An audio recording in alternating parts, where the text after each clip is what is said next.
శ్రీ గురుభ్యో నమః. హరిః ఓం.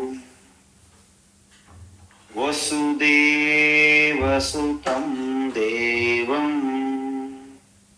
కంసచానూరమర్దనం దేవకీ పరమానందం కృష్ణం వందే జగద్గురుం. తీర్త్వా మోహార్ణవం హత్వా రాగద్వేషాదిరాక్షసాన్ సీతా శాంతి సమాయుక్తా ఆత్మా రామో విరాజతే. ఆత్మా రామో విరాజతే.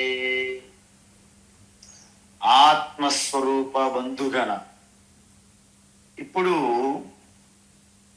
మనం భగవద్గీత 17వ అధ్యాయంలో 3 రకములైనటువంటి తపస్సులను, అంటే కరణం దృష్ట్యా అంటారు, అంటే ఇన్స్ట్రుమెంట్స్. శరీరం దృష్ట్యా మనం, వాక్కు అంటే మన మాటల దృష్ట్యా, మన మనస్సు, మన సంకల్పములు, మానసిక దృష్ట్యా 3 తపస్సులు చూశాం.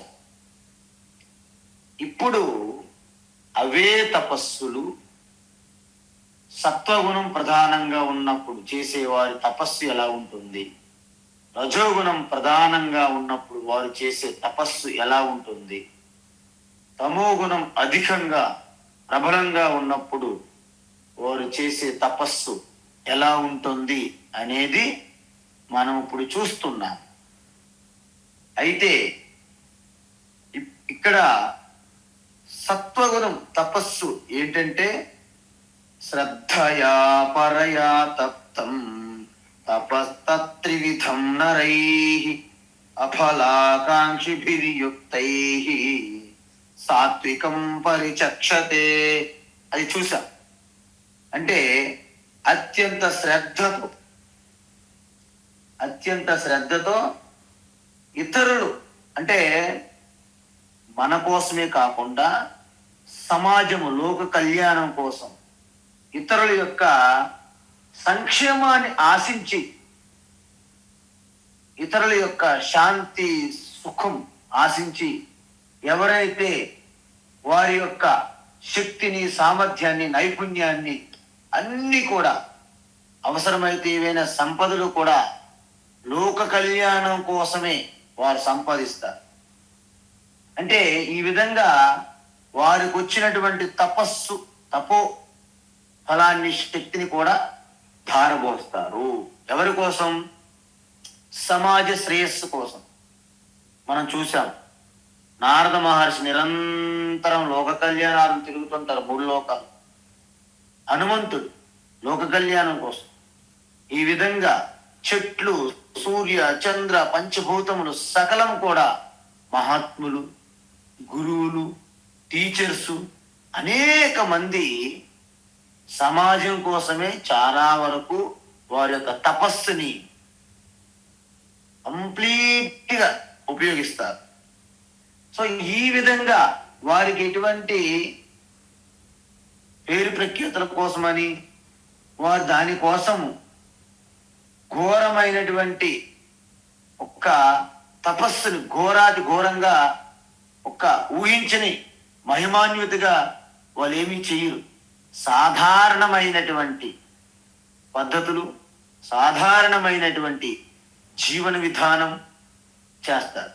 అందుకే మహాత్ములు చిన్న చిన్న పనులని, చిన్న చిన్న కర్మలను ఉదారమైనటువంటి విశాలమైన దృక్పథంతో చేస్తారు. పెద్ద కర్మలు చెయ్యరు. కానీ రజోగుణస్తులు ఏం చేస్తారు మరి అంటే, సత్కారమాన పూజార్థం తపోదంభేన చైవ యత్ క్రియతే తదిహ ప్రోక్తం రాజసం చలమధ్రువం.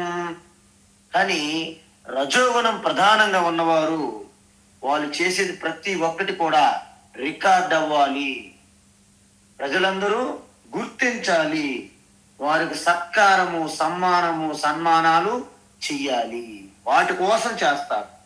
పూజార్థం అంటే వారు ఎక్కడికి వెళ్ళినా అందరూ వారిని పూజించాలి, నమస్కరించాలి. ఈ దంభము దర్పం కోసం చేస్తారు.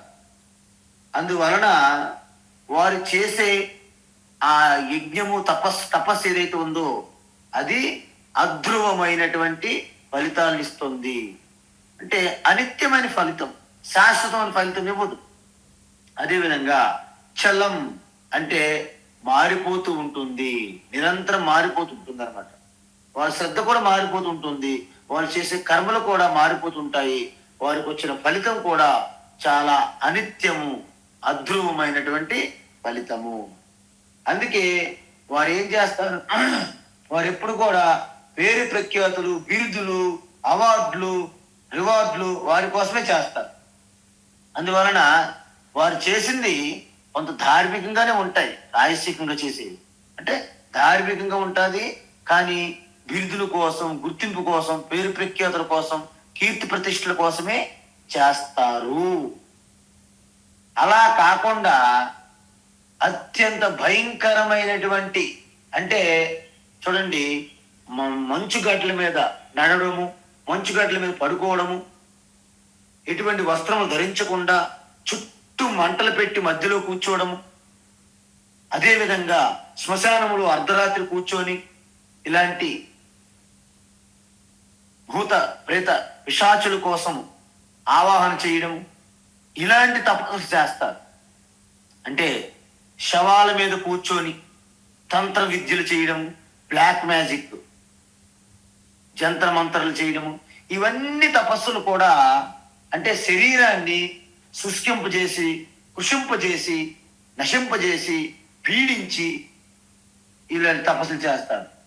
వారిని అసుర తపస్సు లేదా తామసిక తపస్సు అంటారు.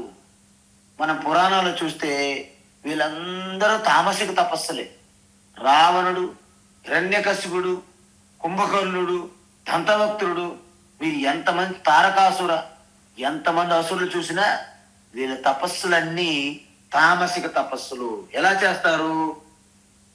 మూఢగ్రాహేనాత్మనో యత్ పీడయా క్రియతే తపః పరస్యోత్సాదనార్థం వా తామసముదాహృతం. వీళ్ళు ఏం చేస్తారు? కంప్లీట్ గా అంటే ఏ తపస్సు అయితే మొండి పట్టుదలతో, అవసరమైతే తన ఇంద్రియాలు కట్ చేస్తారు, తన శిరస్సును కట్ చేస్తారు. రావణ తపస్సు చూశారు కదా, శిరస్సును కట్ చేస్తున్నట్టుంటారు. హిరణ్యకశిపుడు చూశారు కదా, మొత్తం శరీరం అంతా శుష్కించిపోతుంది, అలాగ పుట్టలుగా మారిపోయినట్టు చూపెడతారు పురాణములు. అంటే వీళ్ళు ఘోరాతి ఘోరమైనటువంటి తపస్సులు చేస్తారు. అంటే మనస్సుని, శరీరాన్ని, వాక్కుల్ని బాగా బాధించి పీడిస్తారు అన్నమాట. అందువలన అటువంటి తపస్సుని తామసిక తపస్సు అంటారు. అందువలన వీళ్ళేంటి, వీళ్ళు లోక కళ్యాణం కోసం ఎటువంటి ఆలోచన చేయరు, కేవలము తన స్వార్థం కోసం అన్యాయంగా, అక్రమంగా, అవినీతి పరంగా ఉంటది అన్నమాట.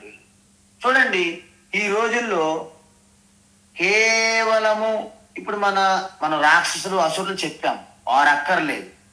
ఆధునిక కాలంలో ఉన్నటువంటి అనేక మంది అవినీతి పరులు, రాజకీయ నాయకులు, అవినీతి పరులైనటువంటి వ్యాపారస్తులు, అవినీతి పరులైనటువంటి ఉద్యోగస్తులు, అవినీతి అంటే అడ్డ మార్గాలు తొక్కుతారు, అన్యాయంగా, అధర్మంగా, అవినీతితో చేసే వీళ్ళు తప్పించే వీళ్ళ కార్యాలు, వీళ్ళ తపస్సులన్నీ తామసిక తపస్సు కింద వస్తాయి. అందువలన ఇక్కడ ఏమంటున్నారు, ఇప్పుడు గుణం దృష్ట్యా అంటే సత్వగుణమా, రజోగుణమా, తమో గుణమా మనకు తెలిసింది కదా. అందువలన ఆత్మన పీడయా, చూసారా, ఆత్మన పీడ అంటే తన యొక్క శరీరము, వాక్కు, ఇంద్రియములు, మనస్సును కూడా పీడించేటట్లు వీళ్ళు తపస్సు చేస్తారు. అదేవిధంగా మూఢగ్రహేణ యత్ తపః క్రియతే. మూఢగ్రహం ఎందుకన్నారు అంటే వీళ్ళ ఉద్దేశము, వీళ్ళ లక్ష్యం కూడా గొప్పగా ఉండదు. అందువలన వీళ్ళు చేసే కార్యాలు, వీళ్ళు చేసేటువంటి వాళ్ళు ఎందుకు చేస్తారు? ప్రతీకారముతో, ఒక కోపముతో, ఒక దురాశతో చేస్తారన్నమాట. అందువలన మూఢగ్రహేణ వీళ్ళకి ఒక అజ్ఞానము, ఒక మోహం అనే మొసలి పట్టుకుందనమాట వీళ్ళకి. అంటే మోహం అనే మొసలి ఎప్పుడైతే పట్టుకుందో దాని వలన ఇంకా బయటపడే మార్గం లేదు వాళ్ళకి. అందువలన వాళ్ళ అత్యంత కోరికలు తీర్చుకోవడానికి కక్ష సాధింపు చర్యలు, ప్రతీకార జ్వాలలతో రగిలిపోతూ ఆ విధంగా వారు చేస్తారు తపస్సులను. అందుకే చూడండి, మనకి ఈవెన్ ద్రోణుడు కూడా, ఆచార్య ద్రోణ భీష్ముడి పైన, ద్రోణుడు కాదు, ద్రుపదుడు భీష్ముడి పైన ఒక ప్రతీకార జ్వాలతో యజ్ఞం చేస్తారు. అప్పుడేంటి, ద్రోణుడి మీద ఆయన ప్రతీకారము, భీష్ముడి మీద కూడా ప్రతీకారమే వాళ్ళకి.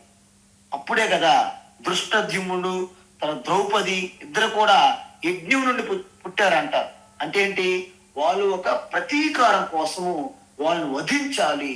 ద్రోణుడిని ఎలాగైనా వధించాలి. ఎందుకు?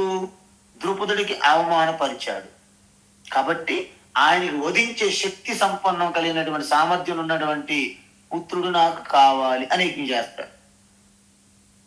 సో ఈ విధంగా భీష్ముడిని మీకు తెలుసు, అంబ అనేది ఇంత ముందు జన్మలో భీష్ముడిని వరించమని ప్రాధేయపడితే ఆయన తిరస్కరిస్తాడు. కాబట్టి ఆయన ఎలాగైనా సరే సంహరించాలి అని శిఖండిగా వస్తుంది. సో ఇవన్నీ కూడా తామసిక తపస్సులు అంటారు. శత్రు సంహారమే ముఖ్య లక్ష్యం. అంటే గ్రహణ అంటే ఏంటి, ఇక్కడ పట్టిన పట్టు విడిచిపెట్టరనమాట. అందుకే చూడండి, రావణాసురుడు ప్రేవులతో కూడా ఆయన వీణ వాయించాడు అంటారు. అంటే అత్యంత మొండి పట్టుదల. ఆ తపస్సుని తామసిక తపస్సు అంటారు. అంటే ఏంటంటే వాళ్ళు మూర్ఖంగా, అహంకారంతో, మూర్ఖంగా, మొండి పట్టుదలతో ఆ యొక్క మోహం అనే ఆ ముసలి మింగితే ఎలాగైతే బయటపడలేరు అలాంటి వాటితో చేసి ఏం చేస్తారు, ఆత్మనః పీడయా. ఇక్కడ ఆత్మ అంటే మన చిదానంద రూప ఆత్మ కాదు.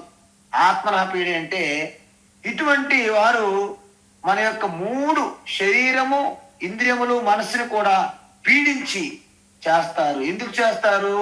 పరస్య ఉత్సాదనార్థం. అంటే వీరు ఇతరులని నశింపజేయడానికి, నాశనం చేయడానికి, అంటే ఒక ప్రతీకారము, ఒక ప్రతిశోధనము ఆ ఉద్దేశించి చేస్తారనమాట. అందువలన వీరికి ఎటువంటి ఆధ్యాత్మిక వృద్ధి ఉండదు. కానీ ఇంకా అంటే పతనానికి వెళ్ళిపోతారు. అందువలన ఈ తపస్సును ఏమంటారు? తత్తామసముదాహృతం. ఆహృతం ఏమంటారంటే దీన్ని తమోగుణ తపస్సు. తామసం అంటే తామసమైనదిగా, అంటే తమోగుణంతో కూడినదిగా ఉదాహృతం చెప్పబడుతుంది. ఎవరు? మహాత్ములు చెప్తున్నారు. ఇప్పుడు చూడండి, ఇప్పటి వరకు మనము 6 తపస్సులు చెప్పాం. మనం ఏంటి, 3 తపస్సులు మనం కరణం ద్వారా, అంటే వేడి ద్వారా మనం తపస్సులు చేస్తున్నాము. శరీరము, వాక్కు, మనస్సు 3 రకాలు చెప్పాం. తర్వాత మన స్వభావం, అంటే మన గుణములు, ఎటువంటి గుణములు ప్రభావంగా ఉన్నాయి, దానికి అనుగుణంగా మనము చేసే తపస్సులు 3 చూసాం. సాత్విక తపస్సు, రాజసిక తపస్సు, తామసిక తపస్సు. ఇప్పుడు తర్వాత భగవాన్ ఏమంటున్నారంటే దానము కూడా 3 రకాలుగా ఉంటుంది. ఏంటి? దానం, మనం చేసే దానం కూడా 3 రకములుగా ఉంటుంది. ఏంటవి? దాతవ్యమితి దానం, దాతవ్యమితి యద్దానం, దాతవ్యమితి యద్దానం, దీయతేనుపకారిణే, దీయతేనుపకారిణే, दीयतेनुपकारिणे దేశే కాలే చ పాత్రే చ देशे काले च पात्रे च देशे काले च पात्रे च తద్దానం సాత్వికం స్మృతం तद्दानं सात्विकं स्मृतं तद्दानं सात्विकं स्मृतम् దాతవ్యమితి యద్దానం దీయతేనుపకారిణే दातव्यमिति यद्दानं दीयतेनुपकारिणे दातव्यमिति यद्दानं दीयतेनुपकारिणे దేశే కాలే చ పాత్రే చ తద్దానం సాత్వికం స్మృతం देशे काले च पात्रे च तद्दानं सात्विकं स्मृतं देशे काले च पात्रे च तद्दानं सात्विकं स्मृतम् ఉత్తమం. ఇప్పుడు భగవాన్ ఏం చెప్తున్నారంటే ఇది వేదములో చెప్పబడింది ఏమిటి, ముఖ్యంగా ప్రతి మనిషి మూడింటిని తప్పనిసరిగా చెయ్యాలి. ఏంటిది?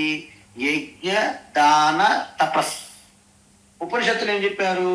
తమేతం వేదాన వచనేన బ్రాహ్మణ వివిధ సంతి యజ్ఞేన దానేన తపస అనాసకేనా అని చెప్పారు. ఎందుకు అంటే మనిషికి అత్యంత పవిత్రం పావనం చేసేవి ఈ మూడు అని వేదముల్లో చెప్పబడింది ఉపనిషత్తుల్లో. అయితే ఉపనిషత్తుల్లో చెప్పారే కదా, గీతలో ఎందుకు చెప్పాలి అంటే భగవద్గీత వేరే కాదు, ఉపనిషత్తుల యొక్క సారమే భగవద్గీత. అయితే మనం దాన్ని ధ్యాన శ్లోకాలు చెప్పాను కదా, చెప్పారు కదా ఏంటి? సర్వోపనిషదో గావో దుగ్ధ గోపాలనందన అని చెప్పారు. అంటే ఉపనిషత్తుల యొక్క సారం భగవద్గీత కాబట్టి వేదములో చెప్పిన ప్రతి విషయము సంక్షిప్తంగా భగవద్గీతలో చెప్పబడింది. అందుకే ఉపనిషత్తులతో సమానమైనటువంటి ప్రాముఖ్యత స్థానము భగవద్గీతకి లభించింది. అందువలన మనకి ఇక్కడ కూడా చెప్తారు, 18వ అధ్యాయంలో కూడా ఇది వస్తుంది. యాజిటి అలా ఉపనిషత్తులను తీసుకున్నారు. ఏంటి? యజ్ఞదాన తప కర్మ నత్యాజ్యం కార్యమేవ తత్ యజ్ఞో దానం తపశ్చైవ పావనాని మనీషినాం. అంటే మనిషికి అత్యంత ప్యూరిఫై అంటే పవిత్రం చేసేవి ఏంటి? యజ్ఞము, దానము, తపస్సు. ఇప్పటివరకు మనం ఏం చూసాం? మూడింట్లో యజ్ఞం చూసాం, 3 రకాల యజ్ఞాలు చూసాం, 3 రకాల తపస్సులు చూసాం. ఇప్పుడు ఏంటి? 3 రకములైనటువంటి దానములను చూస్తున్నాము. ఎందుకంటే ముందుగా మనలోని ఒక అనారోగ్యకరమైనటువంటి అంటే ఒక ఆసురీ సంపత్తి, వాటిని మనము ముందుగా మన నుంచి వదిలించుకోవాలి. అందువలన వాటిలో ఉన్నటువంటి ఈ రావణ సైన్యము, ఈ కౌరవ సైన్యం మనలో ఉంది, నెగటివ్ ఎనర్జీ. వాటిని వదిలించాలంటే డైరెక్ట్గా వాటితో మనము యుద్ధం చేయలేము. అది మనం ఏం చేయాలి? దైవీ సంపద బలహీనంగా ఉన్నది కాబట్టి వాటిని పెంచి పోషించాలి. అందుకే మన యొక్క దైవీ సంపత్తిని మీరు ఎప్పుడైతే వృద్ధి చేసుకుంటారో అవి అలాగా ఆసురి సంపత్తి బలహీనం అవుతుంది. అందుకే చూడండి, ఇక్కడ మనము కౌరవ సేనతో మనం యుద్ధం చేయాలంటే పాండవ సేనకి ఎవరు కావాలి? వారిపైన వారికి విశ్వాసం కావాలి, ఈశ్వర అనుగ్రహం కూడా వస్తుంది. అందుకే యతో ధర్మ తతో విజయ. ఇంకా చెప్పాలంటే యతో ధర్మ తతో కృష్ణ, యతో కృష్ణ తతో విజయ. ఇక్కడ కృష్ణ అంటే ఈశ్వర అని అర్థం. కాబట్టి మనలో ఉన్నటువంటి ఈ మోహం, అందువల్ల మోహం వల్లే కదా అన్ని సమస్యలకి కారణం. మోహం ఎలా వస్తుంది అంటే నా స్వరూపము నాకు తెలియకుండా కప్పేస్తున్నటువంటి ఈ మోహము అజ్ఞానం వల్ల వస్తుంది.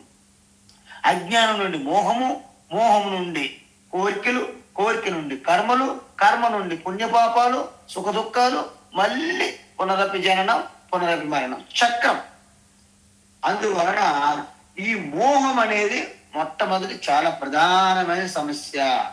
అందువలన మోహం వలన నేను ఒంటరిని, నాకు భయము, నాకు భద్రత లేదు, నాకు తోడు కావాలి అని బయట వెతుకుతాం మనం భద్రత కోసం. ఎందుకు? నీకు మోహం పట్టింది బాగా. అందువలన ఇక్కడ ఏమంటున్నారు, నువ్వు ఎంతవరకు భద్రత కోసం బయట వెతికినా అది బయట దొరికేది కాదు. ఎందుకు? మీ భద్రతలన్నీ తాత్కాలికమే, మీ ఇన్సూరెన్స్లన్నీ తాత్కాలికమే. మీ యొక్క కుమార్తె కుమారుల పైన, మనవళ్ళు మనవరాళ్ళ పైన మనం ఆధారపడతాం, కానీ నిజంగా వాళ్ళు మీకు భద్రత ఇస్తున్నారా? చెక్ చేసుకోండి సమాజంలో. అంటే అర్థం ఏంటి? నిజానికి ఏది తెలుసుకుంటే మీరు బాహ్య భద్రత పైన ఆధారపడరు, దాన్ని తెలుసుకోమంటున్నారు. ఎందుకు? ఆల్రెడీ నాకు బయట భద్రత లేదు అనేది ఒక సత్యాన్ని మీరు గమనించాలి. అంటే అర్థం ఏంటి? నాకు భద్రత అక్కర్లేదు, నేనే అందరికీ భద్రత ఇవ్వగలిగే శక్తి నాది అని మీరు తెలుసుకోవాలి. ఎందుకు అంటే ఆత్మ అనేది సంపూర్ణ భద్రత. ఆత్మ కంటే వేరుగా ఉన్నది ఏది భద్రత లేదు సృష్టిలో. మనం ఏం చేస్తున్నాము? దాన్ని విడిచిపెట్టి అభద్రతగా ఉన్న వాటిని అన్నింటినీ భద్రతగా భావిస్తున్నాం. అదే మోహం. అందువలన ఇంతకీ ఆత్మకి బయట నుండి ఏమైనా భద్రత అవసరమా? అవసరమే లేదు. ఆత్మయే సంపూర్ణ భద్రత. సంపూర్ణ భద్రతనే ఆత్మ అంటారు. కాబట్టి ఇంతకీ ఆత్మకి ఎటువంటి ఇన్సెక్యూర్ ప్రాబ్లం ఉన్నాయంటారా? ఏమీ లేవు. నైనం చిందంతి శస్త్రాని నైనం దహతి పావక అచ్చేద్యోయమదాహ్యోయం అవికార్యోయ ఉచ్యతే. అవికార్యము, దాన్ని ఛేదించలేదు, దాన్ని సంహరించలేరు, దాన్ని గాలితో ఆవిరి చేయలేము, అగ్నితో దహింపు చేయలేము, నీటితో తడపలేము, శస్త్రాలతో దాన్ని నాశనం చేయలేము. ఎందుకు? ఆత్మ అంటే పంచభూతములకు అతీతమైనటువంటి అత్యంత సర్వవ్యాపకమైనటువంటి సూక్ష్మతత్వము అని చెప్పాం. అంటే ఏంటి ఆత్మ? నేను. ఇంతకీ నేను ఆధార్ కార్డులో ఉన్నటువంటి డీటెయిల్స్ గా ఉన్న నేను కాదు. నేనంటే శుద్ధమైన ఎరుక, శుద్ధ చైతన్యము. ఈ విధంగా ఎప్పుడైతే మోహం ఉన్నదో ఇంకొక లక్షణం ఏంటి? లోభము. లోభం ఎప్పుడు వస్తుంది? ఎప్పుడైతే మీకు మోహం వలన కామం అంటే కోరిక తీరిందనుకోండి, అప్పుడు మరిన్ని కోరికలు మరింత సంపాదించాలి అని కూడబెట్టాలనే ఒక లోభం కలుగుతుంది మనలో. కాబట్టి ఫస్ట్ మోహం వలన తర్వాత లోభం మనలో పెరుగుతుంది. అదే విధంగా ఈ లోభం వల్ల మనం ఏం చేస్తాము? ఈ పిసినారి కంజూస్ అంటే మనకి అవసరమైన వాటికంటే ఎక్కువని కూడబెట్టుకుంటాము. అందుకే గీతలో అపరిగ్రహ అని చెప్తుంటారు భగవాన్ శ్రీకృష్ణ. మీకు ఒక్కొక్కసారి ఉత్తరకాశీలో మేము ఉండేటప్పుడు ఒక మహాత్ముడు పెద్దవారు అయిపోయి దేహత్యాగం చేశారు. అయితే అంతవరకు ఆయన ఇంట్లోకి ఆయన కుటీరులోకి ఎప్పుడు వెళ్ళలేదు. అప్పుడు వెళ్ళేటప్పుడు చూస్తే డబ్బాలు, కవర్లు, బాటిల్స్, కుటీరు మొత్తం నిండిపోయింది. అసలు కుటీరులోకి అడుగు పెడదామంటేనే స్పేస్ లేదు. అప్పటికి కూడా ఆయన చాలా ఏదో దాలు రొట్టి అలాగా కఠోరమైనటువంటి ఆహారం ఒక్కొక్కసారి తీసుకుంటారు, లేదు అలా జీవించున్నారు. అయితే ఎప్పుడైతే మహాత్ముడు దేహత్యాగం జరిగిందో, బాడీని తీయాలిగా శరీరాన్ని బయటికి తీసేటప్పుడు ఆయన బెడ్లో నుండి మొత్తం కరెన్సీ నోట్లు ఒక 6 లక్షలు ఆ బెడ్ లోపల ఉన్నాయన్నమాట, లోపల కుక్కీస్ ఉన్నాయన్నమాట. అంటే ఆయన జీవితాంతము అన్ని కూడబెట్టారు తప్ప ఎవరికి ఏం పెట్టలేదు, ఆయన అనుభవించలేదు కూడా. సో ఇది ఒక రకమైనటువంటి లోభము. ఎందుకు వచ్చింది? మోహంతో కూడిన లోభం వచ్చింది వలన అలాగా మనకి అవసరం కాని వాటికి అధికంగా కూడబెట్టుకుంటాము. ఇప్పుడు చూడండి, మన వాళ్ళు జీవించడానికి అవసరమైన సంపదలు కాకుండా వారి సంతానంకి, వారి మనవలకి, వాళ్ళందరూ కూడా కూర్చొని ఏ పని పాట లేకుండా కూర్చొని తిన్నను ఆ సంపదలు తరగవు. ఆ విధంగా సంపాదించుకుంటున్నారు. ఎందుకు? లోభం, మోహం అన్నమాట. అందువలన ఎప్పుడైతే ధనము నాకు భద్రత ఇస్తుందని పోగు చేస్తున్నామో, ఇక్కడ ధనం అంటే ఏదైనా అవ్వచ్చు. మీకు కార్లు, బంగ్లాలు, భూమి, డబ్బు ఏదైనా అవ్వచ్చు. ఆస్తులు, పాస్తులు, ధనధాన్యములు, కనకం, ఇవన్నీ కూడా ఎప్పుడైతే కూడబెడతారో ఇప్పుడు ఆయనకి క్షణం కూడాను శాంతి ఉండదు. ఎందుకు? ఏ సమయంలో ఎవరు ఎత్తుకుపోతారో తెలియదు, ఎవరు దొంగిలించుకుపోతారో తెలియదు, ఎవరు కబ్జా చేస్తారో తెలియదు, ఏ హైడ్రా వస్తుందో తెలియదు. ఇవన్నీ కూడా భయంతో బ్రతుకుతారన్నమాట. అయితే పనికిరానిదైనా దానం చెయ్యండి అని మొదట మనం చెప్తాం. అందుకే శ్రద్ధయా ధ్యేయం అశ్రద్ధయా ధ్యేయం అని అంటారు మన వేదములు. అందువలన మనం ఏం చేయాలి? మనకి ఏదైతే మనకు ప్రయోజనం మనం ఏదైతే వాడటం లేదు, అట్లీస్ట్ దాన్నైనా మొదటి మీరు దానం చేయండి అని చెప్తారు పెద్దలు. ఎందుకు? మీ దగ్గర ఊరికే పడి ఉన్నది, ఇతరులకు ఎవరికైనా అదే ఉపయోగపడుతుంది, మీకు ఉపయోగం లేదు కానీ నువ్వు ఇవ్వవు, అలా దాచిపెట్టుకుంటావు, చూస్తుంటావు, లెక్కేస్తుంటావు, గుర్తిస్తుంటావు ప్రతిరోజు. కాబట్టి అలాంటి దాన్ని మనము ముందు వదిలించుకోవాలి. తర్వాత మనం చూడండి, ఈ ప్రకృతి మీరు ఒకసారి గమనిస్తే నదులు ఎవరి కోసం ప్రవహిస్తున్నాయి? చెట్లు ఎవరి కోసం నీడిస్తున్నాయి? చెట్లు ఎవరి కోసం ఫలాలు ఇస్తున్నాయి? గోవులు ఎవరి కోసం పాలిస్తున్నాయి? అంటే ఈ ప్రకృతిని మనం ఒక్కసారి గమనిస్తే సూర్యుడు సమయానికి వచ్చి మనకి ప్రకాశాన్ని ఇస్తున్నాడు. రాత్రిపూట చంద్రుడు ఔషధులు, రసాలు, అపోషక విలువలు అందిస్తున్నారు. ఇవన్నీ కూడా ఎవరిని, దేన్ని ఆశించి చేస్తున్నారు? మనం మాత్రం ఒక చిన్న పని చేస్తే మనం ఎక్స్పెక్ట్ చేస్తాం, ఆపేక్ష. మనం అనేక ఫలితాలు ఊహించి కోరుకుంటూ కోరికల ద్వారా మనం చేస్తాము. కాబట్టి మనం నిరంతరము ప్రకృతిని మనము గమనించాలి. సో ఈ విధంగా ఒక సామాజిక ప్రయోజనం అంటే చూడండి, మన సిద్ధాంతం ఎలా ఉందంటే లోకా సమస్త సుఖినో భవంతు. మీరు ఒక్క సుఖంగా ఉంటే మీ చుట్టూ ఉన్న వాళ్ళందరూ దుఃఖముతో, బాధతో ఏడుస్తూ ఉంటే మీ సుఖము, ఆనందం అనేది అది ఒక రకమైనటువంటి సునకానందం అంటారు మన వాళ్ళు. అంటే ఆసురిక ఆనందము. అందువలన ఆత్మస్వరూపంగా మనలో ఏదైతే స్ఫురిస్తుందో అణువణువు సృష్టి అంతా వ్యాపించి ఉంది. కాబట్టి నిజానికి మీకు ఆనందం, సంపూర్ణ ఆనందం కావాలంటే లోకంలో ఉన్న ప్రతి ప్రాణి కూడా సుఖంగా ఉంటేనే మీకు సంపూర్ణ అనంతమైన సుఖం మీకు అనుభూతికి వస్తుంది. అందుకే లోక సమస్త సుఖినో భవంతు, సర్వే భవంతు సుఖినః, సర్వే సంతు నిరామయా. ఆమయ అంటే దుఃఖము, రోగం, అవి లేకుండా ఉండాలి. అప్పుడే మన చుట్టూ ఉన్న వాతావరణం ఒక వైబ్రేషన్స్, ఒక ఆధ్యాత్మికమైనటువంటి ఆ స్థానంకి అడుగు పెడితేనే మనకు తెలియకుండే ప్రశాంతత కలుగుతుంది.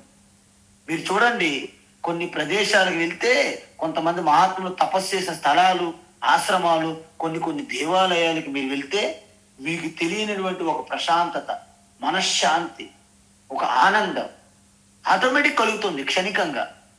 అఫ్ కోర్స్ అక్కడి నుంచి మనం బయటపడిన తర్వాత మళ్ళీ మన చెప్పులు తొడిగిన తర్వాత మన అశాంతి, మన దుఃఖము, మన అలజడి, మన ఆందోళనలు అవి ఉంటాయి అలాగా రెడీగా. కానీ ఆ క్షణకాలమైనా సరే మీరు అన్ని విడిచిపెట్టి శాంతం, శివం, సుందరం ఆ స్థితిలో ఉంటారు మీరు. అందువలన మన సమాజాన్ని దృష్టిలో పెట్టుకొని మనం చెయ్యాలి. ఋషులు చూడండి, ఆ రోజుల్లో పురాణాలు చెప్తారు, అంటే దేవతలకి అసలు యుద్ధమైనప్పుడు అసురులు ఈ 3 లోకాలను కూడా అనేక నానా సంకటంగా మారినప్పుడు కొంతమంది ఒక ఋషి ఉంటారు, దధీచి. ఆయన యొక్క ఎముకల ద్వారా వజ్రం చేస్తేనే వాడు చనిపోతాడని చెప్తారు ఆ అసురుడు, రాక్షసుడు. అయితే ఎవరైనా బ్రతికుండగా తన ఎముకలు ఇస్తారండి? ఆ ఋషి లోక కళ్యాణం కోసం తన శరీరాన్ని ఇచ్చేసారు, త్యాగం చేశారు. అలాంటి వాళ్ళు ఎంతో మంది మన స్వతంత్ర ఉద్యమంలో ఎంతమంది అని ఉరికమ్మ ఎక్కారు. భగత్ సింగ్, చంద్రశేఖర్ ఆజాద్, చపేకర్ బ్రదర్స్, సావర్కర్ బ్రదర్స్, ఎంతో మంది, అల్లూరి సీతారామరాజు, వీళ్ళందరూ ఎవరి కోసం అండి? సమాజము, దేశము కోసం, మన దేశం కోసం, మన ధర్మం కోసం ప్రాణత్యాగాలు చేశారు. అదేవిధంగా ఎంతో మంది ఇప్పుడు కూడా సైనికులు చూడండి, సియాచిన్ గ్లేసియర్ అంటారు. అసలు అక్కడ ఉన్నటువంటి ఉష్ణోగ్రత ఎంత మైనస్ ఉష్ణోగ్రత అండి. అక్కడ ఉండి ఎంత కఠినమైనటువంటి ప్రదేశంలో అసలు జీవించడమే కష్టం.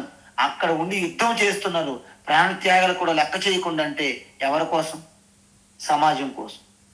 అందువలన సమాజం యొక్క ప్రయోజనం దృష్టిలో మనము పెట్టుకోవాలి. అందుకే మహాభారతంలో ఒక విషయం చెప్తారు, ఒక కుటుంబం అంతా శ్రేయస్సు కోసం, సుఖం కోసం, శాంతి కోసం ఒక వ్యక్తిని త్యాగం చెయ్యండి. అవసరమైతే ఒక గ్రామం యొక్క సౌఖ్యం కోసం, శ్రేయస్సు కోసం ఒక ఇంటిని త్యాగం చెయ్యండి. ఒక దేశం కోసం ఒక గ్రామాన్ని కూడా త్యాగం చేయవచ్చు. కానీ మోక్షార్థం, ఆత్మ సంతృప్తి కోసం మీరు ఈ యొక్క స్వార్థమైనటువంటి నామరూపాలను మీరు త్యాగం చేయాల్సి వస్తుంది. అంటే యావత్ పృథివ్యాం త్యజేత్ అంటారు. దేనికోసం? ఆత్మ మోక్షార్థం. అందువలన మీకు ఎప్పుడు కూడా మనం ఏమనుకుంటామంటే, మనం ఏదైనా దానం చేస్తే మనం కోల్పోతాము అని భ్రమలో పడిపోతాం. ఏమి లేదు, మీరు ఎంత ఇస్తుంటే మీకు అంతే వస్తుంది. అందువలన మనం తక్కువ ఇస్తే తక్కువే మనకు వస్తుంది. కానీ మీరు పూర్తి త్యాగం చేయండి, మొత్తం మీకే వస్తుంది. ఎలా వస్తుంది? ఎందుకంటే సృష్టి నీకంటే భిన్నంగా లేదు. ఆత్మనః అన్యస్త్ అస్తి చేత్ మిథ్యా ఇది ఉచ్యతే. బ్రహ్మణః జగత్ అనేది అన్యత్ జగత్ అస్తి చేత్ అంటే పరమాత్మ కంటే భిన్నంగా జగత్ అనేది ఉన్నదని భావించినట్లయితే అది కేవలం నామరూపాలే, సత్యం కాదు.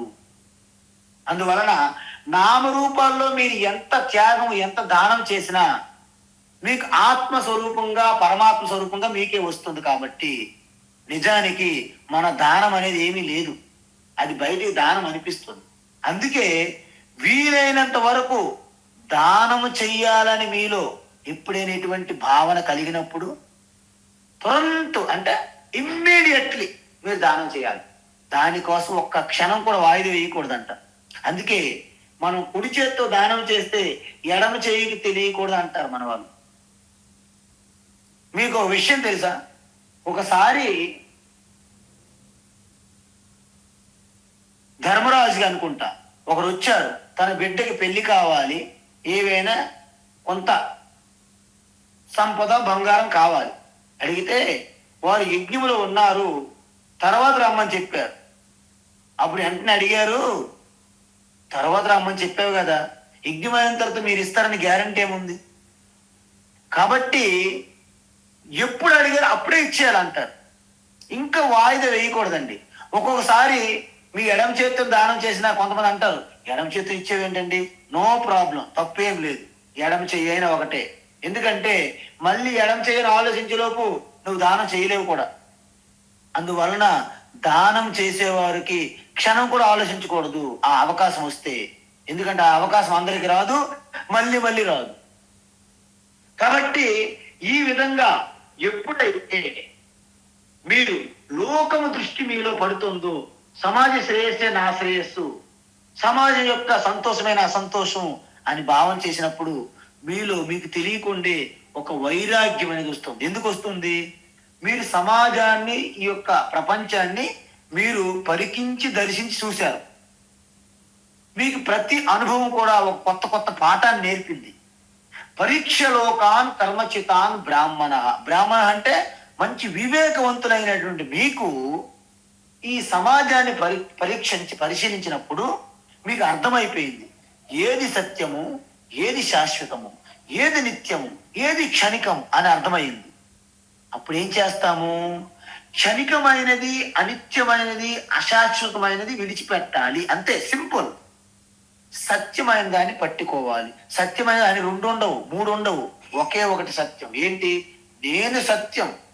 మనం చూసాం కదా, జనక మహారాజ్ స్వప్నము జాగ్రత్త చూసాం కదా. అష్టవక్రులు ఏమన్నారు? నీ జాగ్రత్త అసత్యమే, నీ స్వప్నము అసత్యమే, మరి ఏది సత్యము? నీవు సత్యము ఆత్మగా అని చెప్పారు. కాబట్టి ఆ సత్యాన్ని మనం పట్టుకుంటే మిగతా నామరూపములన్నీ అసత్యములు, అనిత్యములు. అంటే ఏమవుతుంది? మీలో వైరాగ్యం అనేది అలాగ వృద్ధి చెందుతుంది. ఇప్పుడు చూడండి, ఈ బ్యాక్గ్రౌండ్, చిన్న బ్యాక్గ్రౌండ్తో మనము దానం అంటే ఈ దానం 3 రకాలు ఉన్న దాంట్లో మనము ప్రవేశించాం. ఏంటది అంటే ఇక్కడ అంటున్నారు, దానం అనేది దాతవ్యమితి యద్దానం. దాతవ్యం అంటే దానం చేయటమే కర్తవ్యం. ఏదో ఊరికి తూతూ మంత్రంగా కాదు. దానం చేయడం అనేది నా ప్రథమ కర్తవ్యం, నా బాధ్యత అని తీసుకోవాలి. అందుకే ఇప్పుడు భగవాన్ ఏమంటున్నాడంటే ఈ దానంకు ఉన్నటువంటి గొప్పతనము ఇంక దేనికి లేదంటారు. ఎందుకు? సూర్యులు, వీరులు, ఈవెన్ ప్రవక్తలు, ఉపన్యాసకులు వీళ్ళందరూ కూడా 100కో 1,00,000కో దొరుకుతారంట. కానీ దానం చేసేవారు అసలు ఉండడమే అరుదంట. కాబట్టి దానం అంత గొప్పతనం చెప్పాం మనం. అందువలన ఏమంటున్నారు? యద్దానం దీయతే అంటే దానం చేసేటప్పుడు దాతవ్యమితి, దానం యొక్క విలువ తెలుసుకొని మీరు చెయ్యాలి. ఎందుకు చెయ్యాలి? ఎందుకంటే మీ దానం వలన అరాచకం పెరగకూడదు, మీ దానం వలన అధర్మం పెరగకూడదు, మీ దానం వలన అన్యాయం జరగకూడదు. అంటే ఏం చేయాలి? దానం చేసేటప్పుడు కూడా మీరు కొన్ని విషయాలు పరిశీలించి గమనించాలి. అందుకే కొంతమంది ఒక్కోసారి వస్తారు, ఓన్లే అని మనము ఇది ఇస్తాం, వెంటనే మందు కొట్టుకెళ్ళి తాగొచ్చి తన భార్యను కొడతాడు. మీ దానం వలన చూడండి ఆ అమాయకమైన స్త్రీకి అన్యాయం జరుగుతుంది. అలాంటి వాళ్ళు మనం ఇవ్వకూడదు. అందుకే దాతవ్యమితి, ఇది చెయ్యాల్సింది, ఇది సరైన సమయము, సరైన వ్యక్తి, సరైన పాత్రము అని మీరు తెలుసుకొని చెయ్యాలి. అందుకే అనుపకారినే అంటే మీరు ఎవరికైనా ఉపకారం చేసి దానం చేస్తే వాళ్ళ నుండి మళ్ళీ రిటర్న్ గిఫ్ట్ గా మళ్ళీ ఆశించకూడదు. అనుపకారినే చూడండి.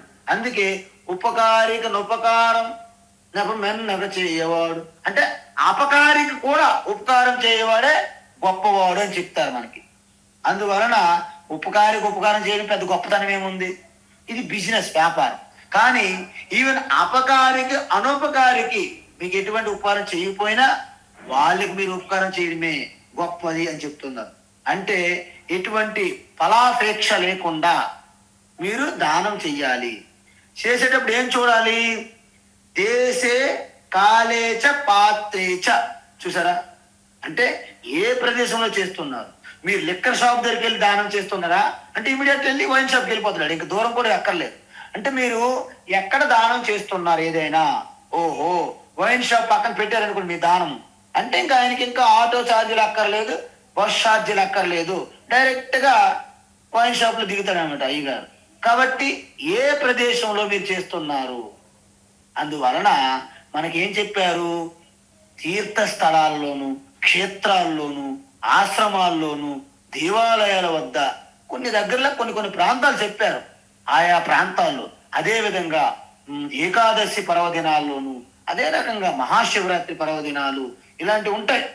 ఇలాంటి మంచి మంచి సమయాల్లో, కాలాలలో, మంచి మంచి ప్రదేశ తీర్థ స్థలాలలో మనం దానం చేయాలి. ఎలా చెయ్యాలి? పాత్రేచ అంటే యోగ్యమైనటువంటి వ్యక్తులకు మనం దానం చేస్తున్నామా లేదా అది కూడా చూసుకోవాలి. అందుకే ఇక్కడ చూడండి, దేశము చూడాలి, కాలం చూడాలి, పాత్ర యోగ్యులకి మనం చూసి ఇవ్వాలి.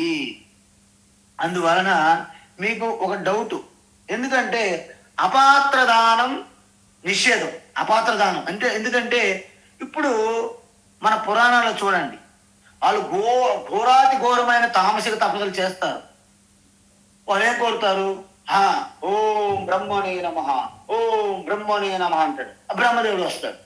వస్తే వత్స, నీ తపస్సు ఫలించినది, వరం కోరుకును అంటాడు. ఆయన ఏమంటాడు? బ్రహ్మదేవ, నాకు అమృతత్వం కావాలి. ఎందుకు? మరణం అంటే ఎవరికి వద్దు కదా, చిరంజీవిలా ఉండిపోవాలి ఆయన. బ్రహ్మదేవ ఏమంటాడు? అమృతత్వము అంటే మోక్షము, మోక్షం అనేది ఈశ్వరుడు ఇచ్చేది కాదు, కాబట్టి ఇంక వేరేది కోరు. 100 వరాలు కోరుతాడు, ఏదో రకంగా తప్పించుకోవడానికి మరణాన్ని. అప్పుడేమంటారు? తథాస్తు. వాళ్ళు ఊరుకుంటారా? వాళ్ళు రెచ్చిపోతారు ఈ వరం ఉన్నదని చెప్పి. ఆఖరికి ఆ బ్రహ్మదేవుడి మీద కూడా యుద్ధానికి వెళ్ళే అవకాశాలు ఉంటాయి. అంటే వీళ్ళందరూ కూడా సరైన పాత్ర దానం చేయకపోతే కష్టం. కానీ వాళ్ళకు ఒక నియమం ఉంటుంది. ఘోరాది ఘోరమని తపస్సు చేశాడుగా, తపస్సు తగ్గట్టు ఫలం ఇవ్వాల్సి వస్తుంది. అందుకే వీళ్ళు ఏమంటారంటే ముందే ప్లాన్ వేసుకుంటారు. ఓహో, నువ్వు ఇది అడిగితే మేము ఎలా నిన్ను సంహరించాల్సి ఉంటుంది, తథాస్తు అంటారు. ఈవెన్ భస్మాసుర తపస్సు చేసినప్పుడు కూడా శివుడు తథాస్తు అన్నారు. కానీ ముందే వాళ్ళు ప్లాన్ వేసుకున్నారు. విష్ణు, బ్రహ్మ, శివ అంతా తెలుసు వాడిని ఎలాగా సంహరించాలని. అందువలన తథాస్తు అంటారు. సో అందువలన తద్దానం సాత్వికం స్మృతం. చూసారా, సాత్విక దానం అంటే ఏంటి? దేశము, కాలము, పాత్రము చూసుకొని దానం అనేది నా కర్తవ్యంగా భావించేస్తారు. కాబట్టి దానిని సాత్విక దానము. ఎందుకు? నేను వీళ్ళకి దానం చేశాను, నేను వీళ్ళకి సాయం చేశాను, వాళ్ళు మళ్ళీ నాకు చెయ్యాలి అనే ఎటువంటి ఆపేక్ష షరతులు లేవు. అందువలన ఎటువంటి షరతులు లేకుండా, ఎటువంటి కోరికలు ఆపేక్షలు లేకుండా ఈ దానం అనేది నా స్వభావము, నా యొక్క కర్తవ్యము, నా యొక్క బాధ్యత అని ఎవరైతే ఆ యొక్క దేశ కాల యోగ్యులను కూడా గుర్తించి దానం చేస్తారో అట్టి దానాన్ని సాత్విక దానము అంటారు. అంటే సాత్విక దానం బాగానే ఉంది. అయితే మరి రాజసికమైనటువంటి దానం ఎలా ఉంటుంది అంటే, యత్తో ప్రత్యుపకారార్థం, యత్తు ప్రత్యుపకారార్థం, యత్తు ప్రత్యుపకారార్థం, ఫలముద్దిశ్య వా పునః, ఫలముద్దిశ్య వా పునః, ఫలముద్దిశ్య వా పునః, దీయతే చ పరిక్లిష్టం, దీయతే చ పరిక్లిష్టం, దీయతే చ పరిక్లిష్టం, తద్దానం రాజసంస్మృతం, తద్దానం రాజసంస్మృతం, తద్దానం రాజసంస్మృతం, యత్తు ప్రత్యుపకారార్థం ఫలముద్దిశ్య వా పునః, యత్తు ప్రత్యుపకారార్థం ఫలముద్దిశ్య వా పునః, యత్తు ప్రత్యుపకారార్థం ఫలముద్దిశ్య వా పునః, దీయతే చ పరిక్లిష్టం, తద్దానం రాజసంస్మృతం, దీయతే చ పరిక్లిష్టం, తద్దానం రాజసంస్మృతం, దీయతే చ పరిక్లిష్టం, తద్దానం రాజసంస్మృతం. ఉత్తమం. మన సనాతన ధర్మంలో అసలు దానం చేసేవారు వారి యొక్క కీర్తి ప్రతిష్టలు, వాళ్ళ చరిత్ర చూడండి. అయితే ఒకసారి శిబి చక్రవర్తి, ఆయనకి పరీక్ష పెట్టాలనుకున్నారు దేవేంద్రాది దేవతలు. అయితే వారు ఒక పావురంగా తన దేహాన్ని మార్చుకున్నారు. దాన్ని వెంటాడుతూ ఒక గ్రద్ద దాన్ని వెంబడిస్తుంది. అయితే ఆ పావురం తిరిగి తిరిగి తిరిగి తప్పించుకోలేక శిబి దగ్గరికి వచ్చి నాకు ఆత్మరక్షణ చెయ్యాలి అని ప్రాధేయపడింది. వెంటనే శిబి ఏమనుకున్నాడంటే, ఓకే నీకు నేను అభయాస్తం ఇస్తున్నాను అని అభయాస్తం ప్రదానం చేశారు. వెంటనే వచ్చి గ్రద్ద మాట్లాడుతుంది. ఏమని? చక్రవర్తి సమ్రాట్ శిబి, ఈరోజు ఆహారంగా నాకు ఈ పావురం ఉన్నది, దానికి నువ్వు రక్షణ ఇచ్చి నా ఆహారాన్ని నువ్వు తప్పించలేవు. అలా చేస్తే నా ఆహారము నాకు అందించకపోవడం వలన దాని వలన కూడా నీకు దోషం పడుతుంది అని తను అడుగుతుంది. అయితే శిబి అంటారు, పావురముకు సంబంధించినటువంటి నీకు ఆహారం కావాలి, దానికి సమానమైన ఆహారాన్ని నువ్వు కోరుకో, నేను ఇస్తానంటాడు. నాకు వేరే ఆహారం ఏమీ అక్కర్లేదు, నాకు కేవలం పావురం మాత్రమే కావాలంట. పావురానికి నేను ఆల్రెడీ అభయ ప్రదానం చేశాను, ఇక దాని రక్షణ నా బాధ్యత. కావాలంటే పావురంకు సమానమైనటువంటి మాంసాన్ని నా నుండి నేను ఇవ్వగలను, కానీ పావురం మాత్రం విడిచిపెట్టను అంటాడు. చూసారా? తన నుండి తన శరీర భాగములను తీస్తుంటే ఎప్పటికి కూడా పావురం అనే వెయిట్ సరితూగట్లేదు. ఎందుకు? అది పరీక్ష. మీ సత్యహరిశ్చంద్రుని చూశారు, ఇవన్నీ కూడా పరీక్షలు అన్నమాట, అలా ఉంటే కఠినంగా. కాబట్టి చివరికి మాంసాన్ని అంతా తీసేస్తున్నాడు కానీ వెనక్కి వెళ్ళట్లేదు. ఎందుకంటే ఒక్కసారి వాగ్దానం చేశారంటే దానము తను విడిచిపెట్టరు. అందుకే వెంటనే ఇక శిబి మొత్తం తానే ఆ త్రాసులో కూర్చున్నాడు. ఎందుకు? పావురం సమానమైన మాంసాన్ని ఇవ్వడానికి ఆయన అభయాస్తినిచ్చిన ప్రమాణం చేశారు, ప్రతిజ్ఞ. అంటే మన సనాతన ధర్మంలో ఎవరైనా సరే మాట ఇచ్చారంటే వెనక తగ్గేది లేదు. అంటే ప్రాణం పోయినా పర్వాలేదు, వచన జానే అంటారు రామచంద్రుడు. అందుకే ఆ పితృవాక్య పాలనలో కేవలము తండ్రి మాట కోసము 14 సంవత్సరములు వనవాసము. అసలు తన యొక్క పరిస్థితి విచిత్రం.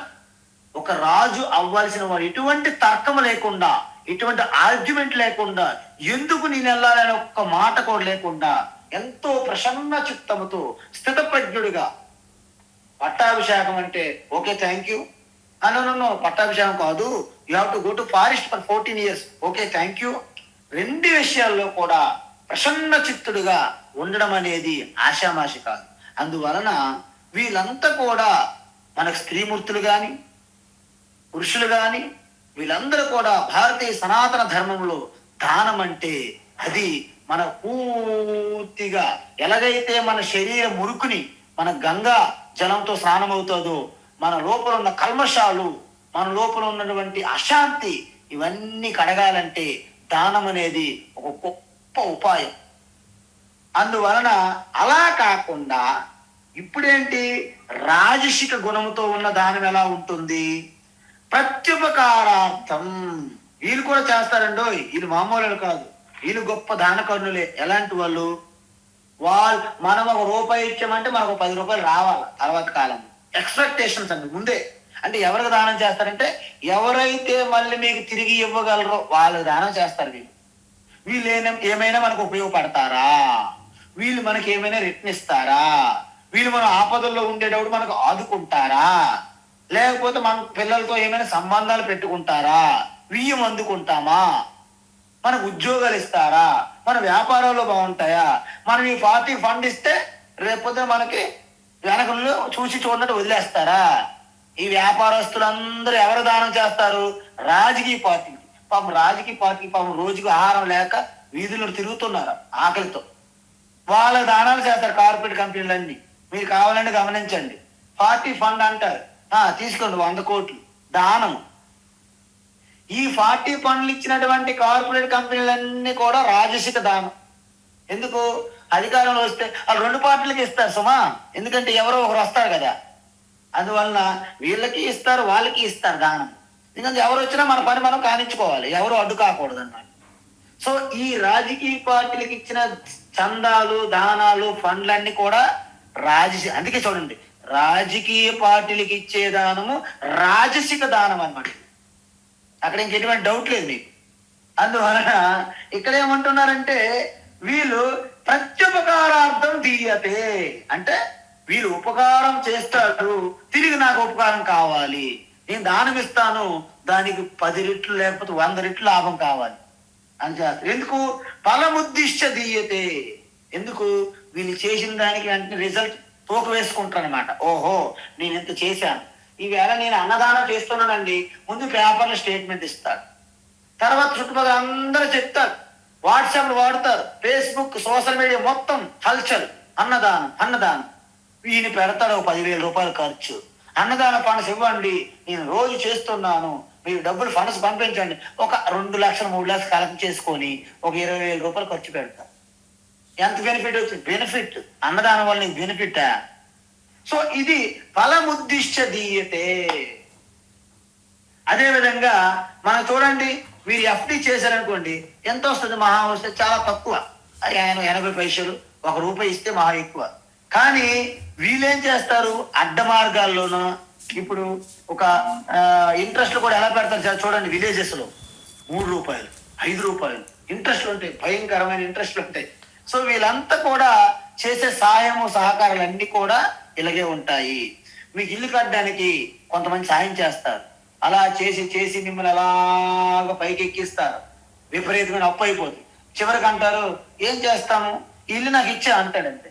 అప్పుడు నీకు ఎంతో కొంత పారితోషికం మీ చేతిలో పెట్టి, తర్వాత ఇంకోటి చూద్దాం, మరి నువ్వు తీర్చుకోలేవు, అప్పుల్లో మునిగిపోతావు, కాబట్టి ఇల్లు నాకు ఇచ్చడమే మంచిది అంటాడు. ఇలాంటి బోల్డ్ ఉంటాయి. కొంతమంది మీకు సాయం చేస్తారు, మీ ఇల్లుని ఖాళీ చేయిస్తారు ఎవరో ముఠాల నుండి, కానీ వాళ్ళు వచ్చి ఉంటారు ఇల్లు, మళ్ళీ ఖాళీ చేయి మహాత్మ అంటే ఎక్కడ ఖాళీ చేస్తామంటారు. ఇవన్నీ కూడా ఒక రాజసిక ప్రవృత్తితో కూడినటువంటి సహాయము దానాలుగా తీసుకోవాలి. అదే విధంగా వీళ్ళు ఏం చేస్తారంటే, ఇప్పుడు ఒక పాత్రదారుని చూడరు, ఒక దేశం అంటే ప్రదేశాన్ని పట్టించుకోరు, ఒక కాలాన్ని పట్టించుకోరు, వీళ్ళకి అవకాశవాదంగానే దానం చేస్తారు. అందుకే ఏమన్నారంటే అదేశ కాలేచ అంటే ఒక మంచి ప్రదేశంలో చేయరు. వీళ్ళు ఎక్కడ చేస్తారంటే, మనకు రాజకీయ పార్టీల్లో చూడండి, ప్యాకెట్లు, బీర్లు, బిర్యానీ పంచి పెడతారు, అలాంటి దానం అన్నమాట. ఎందుకంటే ఎక్కడ ఇమీడియట్ వెళ్ళిపోరు వైన్ షాప్ కి, మళ్ళీ వైన్ షాప్ ఎవరిది? మళ్ళీ ఈయన వైన్ షాపే ఉంటది అక్కడ. ఎవరైతే డబ్బులు మీకు ఇస్తున్నారో, పంచి పెడుతున్నారో, వాళ్ళ యొక్క వైన్ షాప్ వెనక్కి పెడతాడు, అక్కడ పంపిస్తాడు మళ్ళీ. ఇప్పుడు మెడికల్ షాపులు, హాస్పిటల్స్ కూడా అలాగే మన సాయం అంటారు, మన మెల్లగా ఉచిత శిబిరాలు అంటారు, మీలో రిజల్ట్ రిపోర్ట్ చూపెడతారు, మీకు బీపీ ఎంత ఉంది, మీకు షుగర్ ఎంత ఉంది, మేమైతే ఫ్రీ చేస్తున్నాం, ఫ్రీ ఉచితం, కానీ మీరు అక్కడికి వెళ్ళాలి అంటారు. మళ్ళీ వీళ్ళకి ఆ కార్పొరేట్ హాస్పిటల్ వాళ్ళకి లింక్ అనమాట. సో ఈ రకమైనటువంటి దానాలన్నీ రాజసిక దానాలు. కాబట్టి రేపటి క్లాసులో మరింత వివరంగా చూద్దాం. హరి ఓం తత్సత్. సర్వం శ్రీకృష్ణార్పణమస్తు.